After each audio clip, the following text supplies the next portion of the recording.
Halo Flickers, welcome to Sneak Flicks. Dengan bangga kami mempersembahkan kepada kalian ulasan series berjudul Person of Interest season kedua, episode kedua. So without any further ado, let's get into it.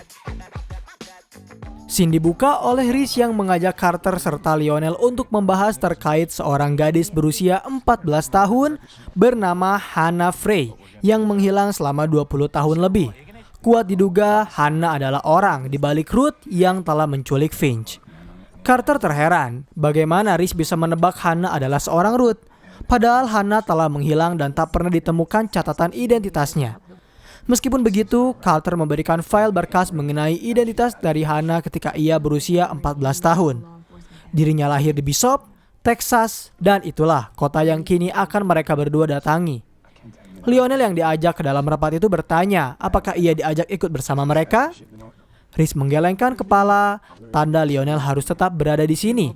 Ia ditugaskan untuk menangani kasus kematian dari Alicia. Demi menemaninya, Reese menitipkan bir pada Lionel. Di satu sisi, Hearst yang kini menyamar ke dalam kepolisian menjadi mata-mata bagi bosnya untuk menangani kasus kematian dari Alicia. Mereka menduga ternyata Alicia tengah bersembunyi. Tak hanya itu, Hearst juga diminta untuk berjaga-jaga terkait salah satu anggota polisi yang juga menangani kasus kematian Alicia. Tetapi Hearst berkata bahwa polisi yang menanganinya bukanlah polisi hebat, sehingga ia mungkin bisa mengatasinya dengan baik. Dan terlihat Lionel sedang mencoba untuk beradaptasi dengan bir yang masuk ke dalam kantornya. Lalu scene bergerak kepada Reese dan Carter yang memutuskan untuk menyewa sebuah kamar di salah satu motel yang telah disewa oleh para pemburu rusa. Karena merasa tak nyaman berada dalam satu kamar, Carter sempat ingin menyewa kamar lainnya. Namun ternyata kamar telah penuh sehingga Reese langsung meluruskan ia takkan tidur terlalu banyak. Kalaupun membutuhkan istirahat, dirinya lebih memilih untuk tidur di lantai. Lalu setelah mereka merapikan barang-barang, mereka langsung pergi ke kantor polisi daerah untuk mencari file asli terkait hilangnya Hannah Frey. Carter sempat memperingati Reese bahwa ini adalah pekerjaannya. Ia ingin Reese menyerahkan semua ini kepadanya. Memang, Reese memutuskan untuk berdiam diri di dalam mobil. Ia hanya mendengar percakapan antara Carter dengan salah satu kepala polisi di sana yang kurang percaya dengan apa yang Carter katakan. Karena saat itu Carter beralasan mencari file milik Hannah Frey untuk mengambil contoh kasus yang sama. Bahkan Carter diminta untuk memperlihatkan izin dari atasannya jika ia telah diberi perintah untuk mengambil kasus tersebut. Karena dirasa terlalu lama, Reese tiba-tiba melihat seorang pengantar paket yang langsung ia manfaatkan dengan cara menyamar. Ia masuk ke dalam kantor polisi, lalu berhasil mengambil file tersebut tanpa harus melakukan negosiasi terlebih dahulu. Carter yang telah pasrah karena gagal mengambil file itu langsung terkejut saat melihat apa yang sedang Reese pegang. Ia tahu Reese pasti melakukan hal ini dengan cara yang ilegal. Dan Reese tak menyangkal perkataan itu. Karena yang jelas kini mereka semakin yakin bahwa Hannah masih berkeliaran di sana menjadi seorang Ruth. Di satu sisi, Finch yang kini telah dipindah tempatkan ke sebuah rumah masih dalam kondisi terikat oleh Ruth. Finch bertanya, sebenarnya apa yang Ruth inginkan darinya? Tentu Ruth menjawab bahwa ia ingin mengeksplor lebih banyak data, lebih banyak kode bersamanya. Masih banyak variasi kode yang belum terpecahkan. Ruth juga tahu bahwa Finch adalah orang yang menjual dunia kepada orang yang salah. Mesin tersebut sangatlah berharga baginya, dan Nathan justru menjual mesin itu kepada orang bernama Denton Weeks, seharga $1 yang kebetulan kini telah berhasil Ruth culik pula. Kembali kepada Reese dan Carter yang mendatangi perpustakaan kota yang sering didatangi oleh Hannah. Di sana penjaga perpustakaan yang bernama Barb memberi informasi bahwa Hannah memang sering pergi ke sini setiap hari. Ia selalu membaca buku dan memainkan komputer yang belum sama sekali memiliki akses internet pada saat itu. Pada tahun 1991, Hannah yang masih berusia 14 tahun sedang memainkan sebuah game dengan sangat antusias. Ia memiliki niat untuk mengalahkan raja terakhir di Oregon. Namun karena hari itu sudah terlalu larut malam, salah satu temannya memperingati Hannah untuk berhenti bermain. Penjaga perpustakaan juga mengaku ia telah memberikan data pengunjung kepada polisi pada hari di mana Hannah terakhir kali terlihat. Lalu penjaga perpustakaan memberi informasi mengenai ayah Hannah yang masih sering ia lihat beberapa kali setelah istrinya tewas beberapa tahun yang lalu.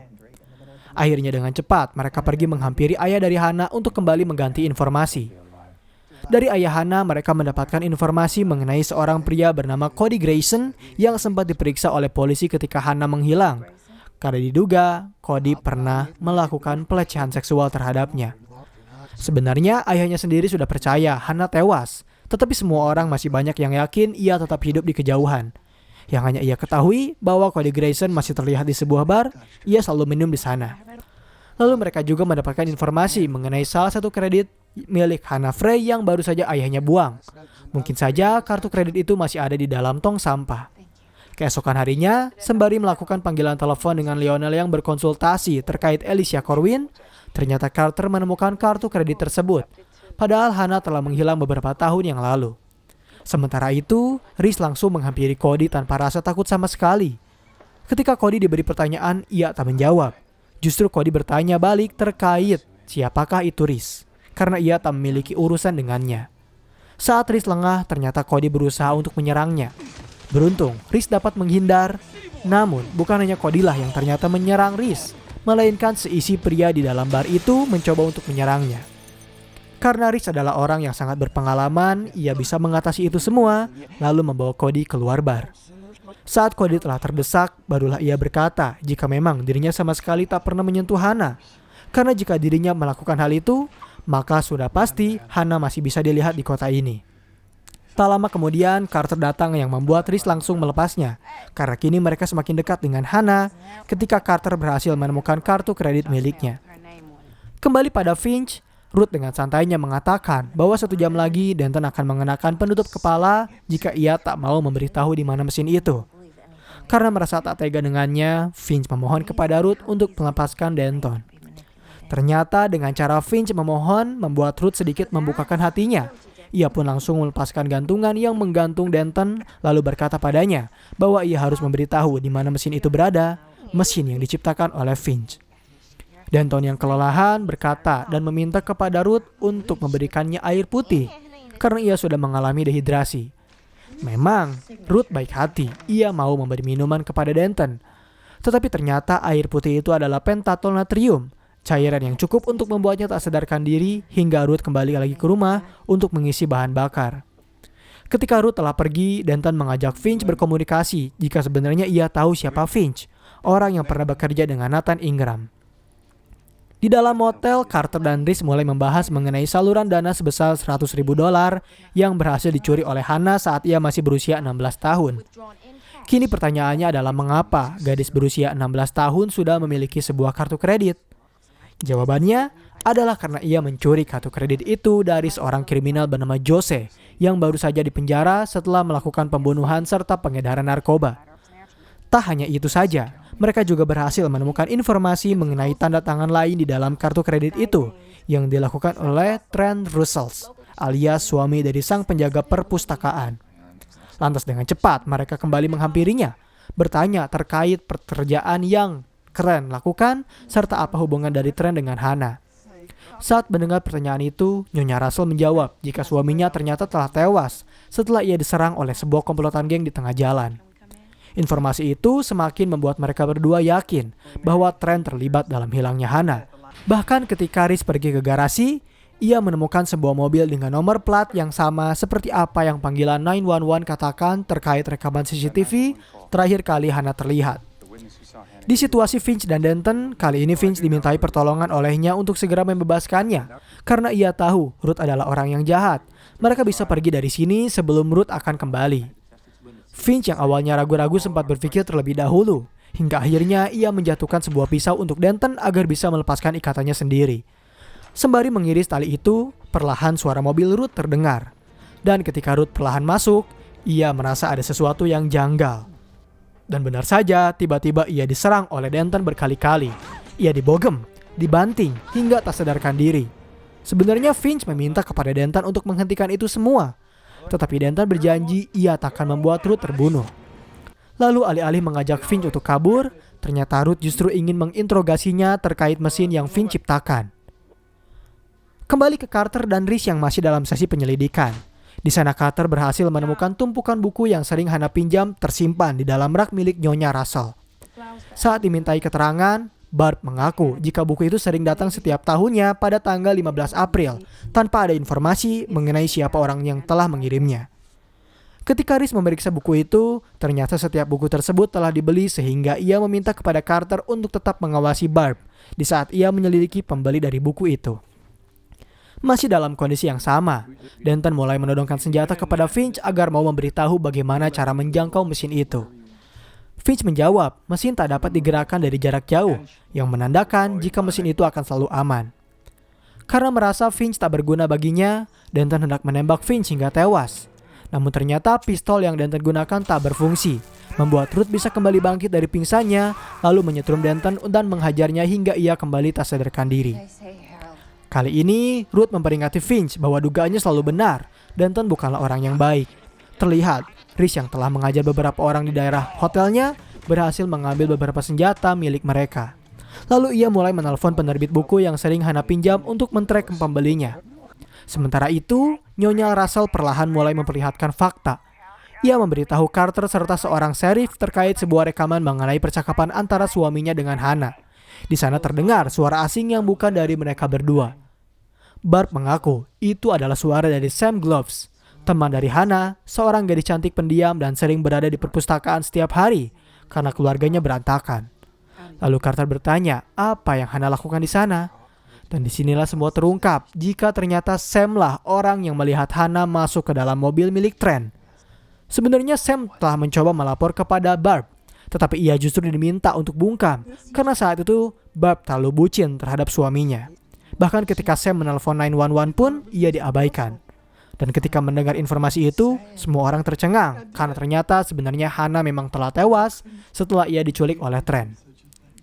Kembali kepada Reese yang masih sibuk dengan menelepon pihak bank serta kepolisian untuk mengidentifikasi pembeli dari buku-buku tersebut. Ketika ia sedang mencari informasi, orang yang hendak melakukan balas dendam terhadapnya kembali membuka pintu dan Reese pun langsung menodongkan crossbow yang membuat mereka berdua langsung menutup kembali pintu itu. Pada akhirnya, Reese berhasil mendapat informasi terkait pembeli dari buku, lalu menjalar hingga ke sebuah kartu kredit dan berakhir untuk kartu nama Kelly Dyson. Ketika Reese menelepon pihak NYPD untuk memeriksa nama itu, ia mendapat informasi bahwa ternyata Dyson terakhir kali menggunakan kartu kredit itu di sebuah pom bensin pada pukul 4 pagi, yang artinya Ruth ditemukan 3 jam yang lalu. Terlihat, pihak kepolisian pada akhirnya berhasil menemukan tas sekaligus jasad dari Hannah yang dikubur di belakang rumah milik keluarga Russell. Di satu sisi, Ruth yang telah membereskan semua kekacauannya mulai memberitahu Finch dan menegaskan jika hanya dirilah partner serta teman baik bagi Finch. Dengan mereka berdua kerjasama, ia yakin mereka pasti bisa menguasai dunia. Namun Finch pasrah. Ia tak mau membantu seorang penjahat. Dirinya bahkan meminta Ruth untuk segera membunuhnya. Ruth tahu Finch kelelahan sehingga ia memintanya untuk menenangkan diri terlebih dahulu. Di dalam hotel, ketika Reese telah berhasil men-track jalur kartu kredit tersebut, Carter memberitahu apa yang sebenarnya terjadi. Jika ternyata Hannah yang selama ini mereka cari telah tewas terbunuh beberapa tahun yang lalu. Justru tersangka baru yaitu muncul, Sam Gloves. Dan jika mereka berusaha mencari siapa itu Ruth, maka Sam lah orang yang patut mereka jadikan sebagai target, bukan Hannah yang telah tewas tertimbun tanah. Lalu Sin memperlihatkan game kesukaan Hannah yang sengaja diretas oleh Sam agar akun milik sahabatnya bisa mencapai Oregon. Masih dalam sesi pengejaran, Lionel yang kali ini ditemani oleh Bir berhasil menyadap saluran informasi milik Hertz setelah Lionel mencoba mendekatinya dengan cara menyelundup ke dalam mobil. Ia langsung merekam suara untuk memberitahu bahwa ternyata Denton Wicks menghilang. Kembali kepada Ruth, kali ini ia tak main-main dengan Denton. Dirinya ingin tahu di mana Denton menyembunyikan mesin itu. Karena sekarang pistol yang ia pegang telah terisi peluru. Alih-alih menjawab, Denton justru lebih memilih tewas di tangan Ruth daripada harus menyerahkan barang berharga yang bisa merusak dunia. Ketika Ruth sedang menginterogasinya, Finch berusaha menelpon seseorang. Tetapi ternyata Ruth memprediksi hal tersebut sehingga ia telah memutus jaringan selulernya. Lalu kemudian ia mengajak Finch untuk segera pergi dari tempat tersebut. Setelah Lionel memastikan informasinya, ia langsung menelepon Reese untuk memberitahukan sebuah rumah simpanan milik Denton yang ia yakini menjadi tempat dirinya berselingkuh dengan asistennya. Lantas dengan cepat, Reese pergi ke rumah tersebut. Setibanya di sana, ia ternyata menemukan jasad dari Denton yang telah tewas serta sebuah kode pemberian Finch. Reese tahu itu adalah kode terkait kemana Finch akan dibawa oleh penculiknya. Ternyata Ruth berusaha untuk menghilang. Ia mengajak Finch pergi ke sebuah stasiun untuk memesan tiket kereta. Dan Ruth mengancam, jika Finch berusaha melakukan suatu hal bodoh, maka akan ada orang tak bersalah yang tewas. Tak lama kemudian, tiba-tiba Finch bisa melihat keberadaan Reese. Ruth yang menyadari hal itu berusaha untuk bersembunyi dan mulai melakukan hal nekat dengan cara menodongkan pistol kepada salah satu pegawai. Beruntung, Finch langsung bersikap heroik. Dengan menggunakan badannya, ia berhasil menggagalkan pembunuhan sehingga Reese menyadari keberadaan mereka berdua dan langsung membawanya pergi. Setelah menyelamatkan Finch, ia membawanya kembali ke markas. Dengan sambutan hangat dari Bir, Finch mengucapkan rasa terima kasihnya karena Reese telah menyelamatkan nyawanya. Dan scene terakhir episode kali ini memperlihatkan Reese yang mendapat telepon dari Ruth. Ia berterima kasih karena Reese telah berhasil menemukan jasad dari Hannah, sahabatnya. Karena kesal dengan orang tersebut, Reese memperingatinya jika ia kembali berusaha mengganggu mereka berdua, maka Reese akan segan untuk membunuhnya dan mencarinya. Namun ternyata Ruth tak gentar. Ia bahkan meminta kepada Reese untuk memberitahu Finch bahwa suatu saat mereka akan kembali bertemu jika Finch telah siap. Dan pembahasan mengenai series Person of Interest season kedua episode kedua pun berakhir di sini. Bagaimana menurut kalian? Apakah series ini cukup menarik untuk diikuti? Berikan komentar positif kalian di kolom komentar. Beri kami ulasan mengapa series ini menarik bagi kalian dan jangan lupa nyalakan lonceng notifikasi, tekan tombol subscribe serta tombol like jika kalian menyukai pembahasan kami. Dan sampai berjumpa kembali di episode selanjutnya.